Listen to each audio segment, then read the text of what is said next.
Então, olha só, vamos avançar aqui. Essa é a visão que a gente tem do tabernáculo lá do Antigo Testamento, tá certo? Então, aí ele tinha aqui, peraí, deixa eu mudar aqui, que tá um pouquinho difícil aqui, isso, bom, vamos lá. Então, aqui a gente vê, né, essa concepção artística aqui, onde o santuário ele era construído no meio, né, do acampamento do povo de Israel.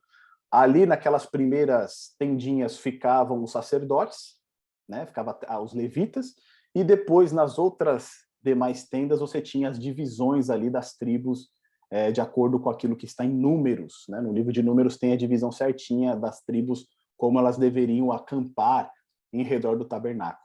E, literalmente, através da construção desse tabernáculo, Deus habita no meio do povo, né? A gente vê ali sobre o tabernáculo aquela fumaça, né? Aquela nuvem que representa a presença de Deus. Ou seja, ali demonstrava que Deus estava presente ali no tabernáculo, habitando no meio do seu povo. Tá bom? Vamos avançar aqui. Quando Deus determina, então, a construção desse tabernáculo, a gente viu o propósito, que é o quê? Habitar no meio do seu povo. Então, Deus quer estar em comunhão com o seu povo. E dentro dessa construção do tabernáculo, Deus estabeleceu todos os elementos que precisavam ser trabalhados. Então, a gente tem lá, né, aqui as referências bíblicas para cada um desses elementos. A gente tem aqui, ó, a Arca da Aliança está lá em Êxodo, capítulo 25, do verso 10 ao verso 22. A Arca da Aliança que ficava no lugar santíssimo. A gente tem a mesa e os seus utensílios, a descrição dela está em Êxodo 25, verso 23. O candelabro de ouro que ficava no lugar santo, né? Em Êxodo 25, do verso 31 a 40. O próprio tabernáculo, Deus pede, né? Ele ordena como ele deveria ser construído, as suas medidas, quais eram os materiais que eram para ser utilizados ali nas cortinas. O altar dos holocaustos, lá em Êxodo, capítulo 27, do verso 1 e 8, onde era realizado o sacrifício. O pátio tem as dimensões, tem as tendas também, as telas, né, as cortinas que deveriam ficar ali fazendo a divisão do pátio. As vestes dos sacerdotes, ou seja, até mesmo as roupas que os sacerdotes utilizavam no seu ofício, Deus determinou como elas deveriam ser. Depois nós temos o altar de incenso lá em Êxodo 37. E por último, a gente tem a bacia de bronze em Êxodo 30.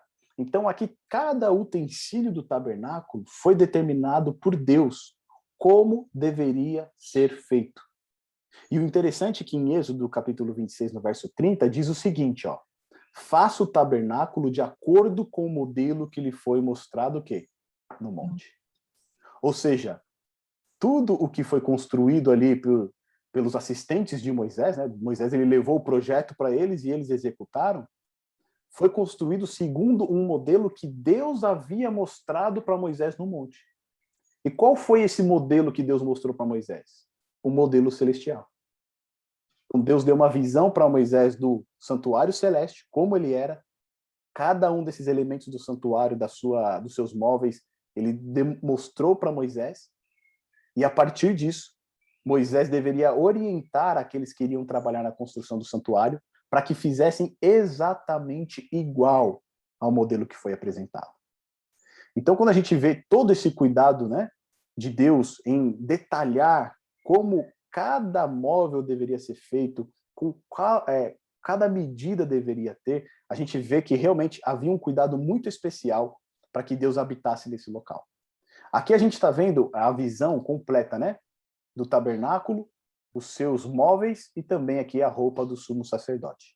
Então, aqui o tabernáculo é um ponto interessante, ele sempre ficava com a sua frente, a frente do tabernáculo, aqui onde tem esse altar aqui, de holocaustos, ela ficava para o lado leste, ou seja, a frente do tabernáculo ela sempre ficava para o lado do nascer do sol.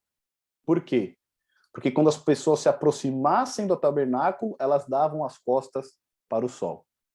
Lembrando que naquela época, né, até hoje, muitos adoravam, né, os astros, e o sol ali, por ser, né, a maior estrela, era o elemento celeste mais adorado. Então, o santuário sempre estava em oposição ao sol. Então, para quando os adoradores se aproximassem do santuário, eles dessem as costas o quê? Para o sol, tá bom? Então, quando eles chegavam ali na porta do santuário, aqui, toda essa área aqui fora da tenda é o pátio, tá bom? No pátio, qualquer pessoa poderia se aproximar para oferecer o seu sacrifício, tá? Eles poderiam chegar até aqui o pátio, até a entrada do santuário onde ficava o pátio. Daqui, do altar de holocaustos, para a pia, a bacia de bronze, entrada aqui no lugar santo, que o santuário, né, o tabernáculo era dividido em 2 compartimentos, o lugar santo e o lugar santíssimo. Até o lugar santo, só o sacerdote poderia entrar. Tá? Então, as pessoas, os ofertantes, eles ficavam limitados à entrada do tabernáculo. O sacerdote ele poderia circular por toda essa área aqui onde ele realizava o seu ofício e também no lugar santo. Então, ele entrava aqui no lugar santo também para fazer a expiação pelo pecado. No lugar santíssimo, só era permitido o sumo sacerdote entrar lá. E o sumo sacerdote ele só entrava nesse local 2 vezes. Uma, quando ele assumiu o posto de sumo sacerdote. Então, morreu, né, o sumo sacerdote anterior, que no caso geralmente sempre era o pai. O filho vai assumir o local do pai, o lugar do pai. Então, o filho ele se apresentava no lugar santíssimo para iniciar o seu ofício como sumo sacerdote. Depois dessa ocasião, ele só entrava no lugar santíssimo no dia da expiação, no dia do juízo. Tá bom? A gente vai ver isso aqui um pouquinho mais para frente. Mas no lugar santíssimo eles não poderiam entrar, a não ser nesse dia específico que ocorria uma vez no ano. Então, basicamente, como que era o rito do santuário, né? Que a gente tem o altar de holocausto, onde eram oferecidos aqui os animais de acordo com o que Deus havia prescrito. Aqui a gente tem a bacia de bronze, onde o sacerdote se lavava antes de entrar no santuário. Ele precisava se lavar para se limpar, para se purificar antes de entrar no santuário. Aqui no santuário, que é o primeiro compartimento, que é o maior, né? O lugar santo também chamado. A gente vai ter alguns móveis aqui. A gente teria, então, a mesa da preposição, onde ali você tinha 2 pilhas de pães, cada pilha com 6 pães, ou seja, você tinha 12 pães, e cada um desses pães aqui representavam também as tribos de Israel. Tá? Esses pães aqui ficavam para a utilização dos sacerdotes, só o sacerdote podia comer desse pão aqui. Depois, do outro lado, na parte sul, né, do santuário, a gente tinha a menorá, né, ou o candelabro, que era aqui esse castiçal aqui com 7 braços, né, ele tinha 7 saídas aqui, e em cada ponta desse candelabro você tinha uma lâmpada. E essa lâmpada ela precisava ficar acesa continuamente aqui no lugar santo. Então os sacerdotes, né, todos os dias iam lá, trocavam o azeite para que a lâmpada continuasse queimando aqui no candelabro. Aqui, na frente, na divisão, né, entre o lugar santíssimo e o lugar santo, você tinha um véu que separava, ou seja, quem estava no lugar santo não tinha visão do que acontecia dentro do lugar santíssimo, tinha um véu que separava os 2 ambientes, e na frente desse véu, você tinha um altar de incenso. Nesse altar de incenso, o sacerdote ele se dirigia para interceder, né, pelas pessoas que vinham fazer a sua oferta. Tá bom? E aqui no lugar santíssimo, o que a gente tinha?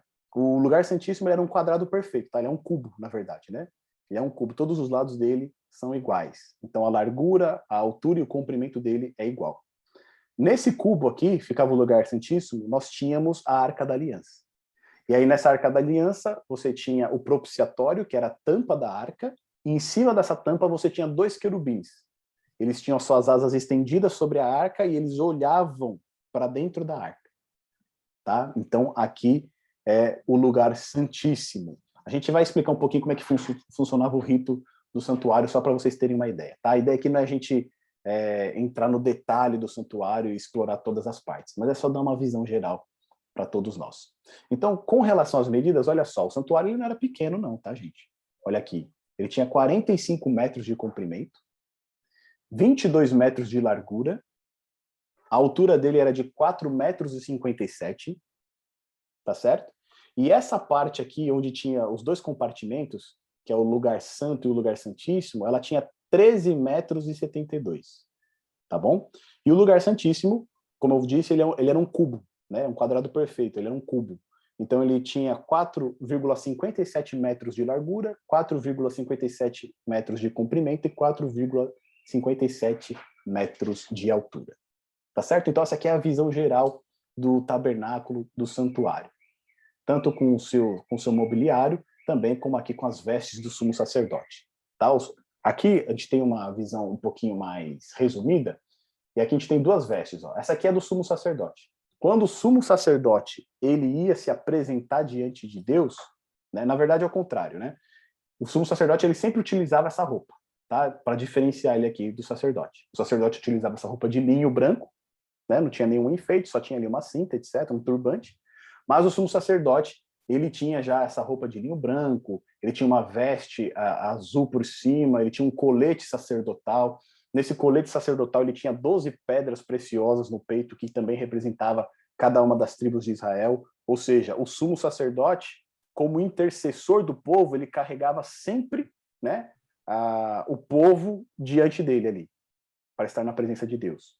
Né? Então, cada pedra desse colete aqui representava uma tribo de Israel, ou seja, tinha 12 pedras, representando a totalidade do povo de Deus. Então, quando ele estava na presença de Deus, ele era como um representante do povo, tá certo? E aqui ele tinha também um turbante com uma tiara, onde estava inscrito santidade ao Senhor.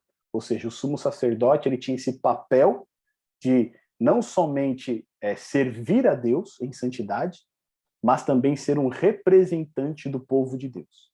É ele que tomava a frente, né, como representante do povo de Deus, quando ele estava na presença do Senhor. Então aqui a gente tem uma visão um pouquinho maior dos móveis do santuário, e aqui a gente vê o altar de holocausto, onde os animais eram sacrificados, aqui a bacia de bronze, onde o sacerdote se limpava antes de entrar no lugar santo.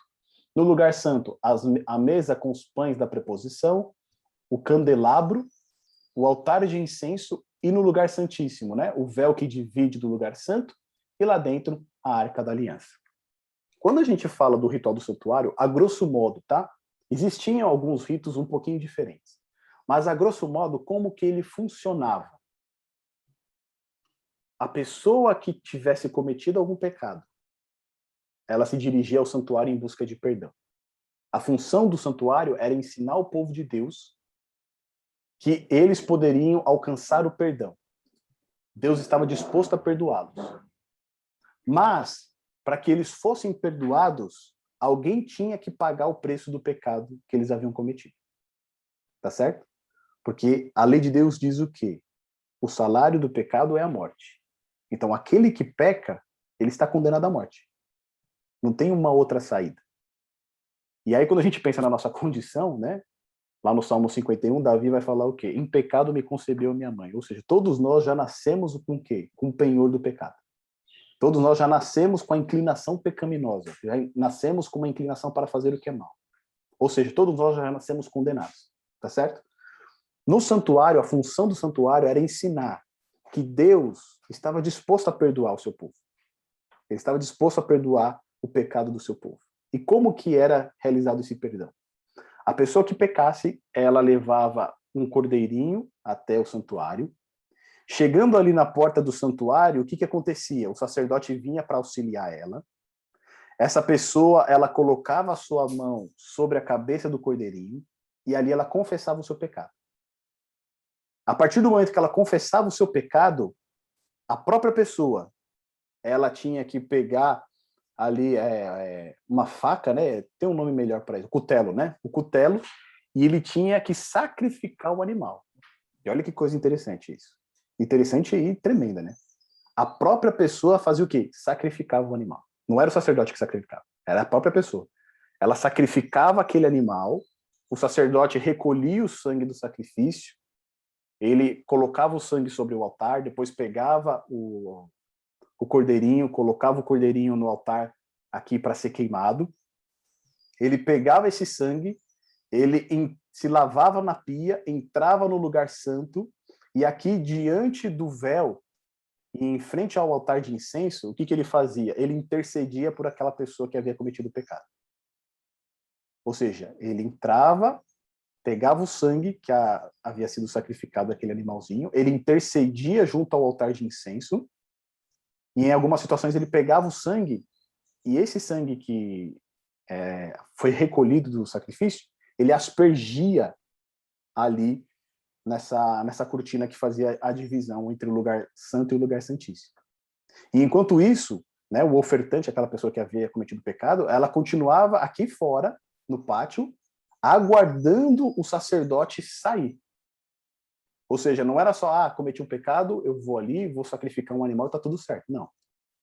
Ele ia lá, fazia o sacrifício do animal, que já era algo chocante, né? Porque a ideia era realmente impactar a pessoa. Porque um animal inocente ali iria morrer por conta do pecado que ela havia cometido. Então, o propósito era impactar realmente a pessoa de que, né, um animal inocente, irracional, né, nem imaginável, nem sabe o que é pecado, está pagando o preço pelo pecado que você cometeu. Então, era para impactar realmente o povo esse ritual. E né, a gente vai ver um pouquinho mais para frente que isso apontava para o próprio sacrifício que Jesus iria fazer. Então, diante disso, ela fazia esse sacrifício, entregava para o sacerdote fazia os procedimentos ali, e depois o sacerdote entrava no santuário, e lá dentro ele ia interceder diante de Deus pelo perdão dos pecados daquela pessoa que estava lá fora. Enquanto isso, a pessoa ficava aguardando no pátio. Quando o sacerdote saía do santuário, então aquela pessoa tinha um alívio, né? Porque os seus pecados haviam sido perdoados. Então ela podia sair do santuário tendo a plena certeza de que os seus pecados ficaram lá no santuário. Deus aceitou, né, a confissão dela e perdoou os seus pecados. Então, a grosso modo, o ritual do santuário ele funcionava dessa maneira, tá bom? É lógico que tinha alguns ritos que eram mais específicos, mas a grosso modo era dessa maneira. A pessoa que havia pecado se dirigia até o santuário, ali ela sacrificava um animal inocente pelos seus pecados. Esse animal depois ele era morto, né? Ele era queimado no altar e o sangue dele era ministrado no lugar santo, ali à frente do altar de incenso, pelo perdão daquela pessoa. Tá bom?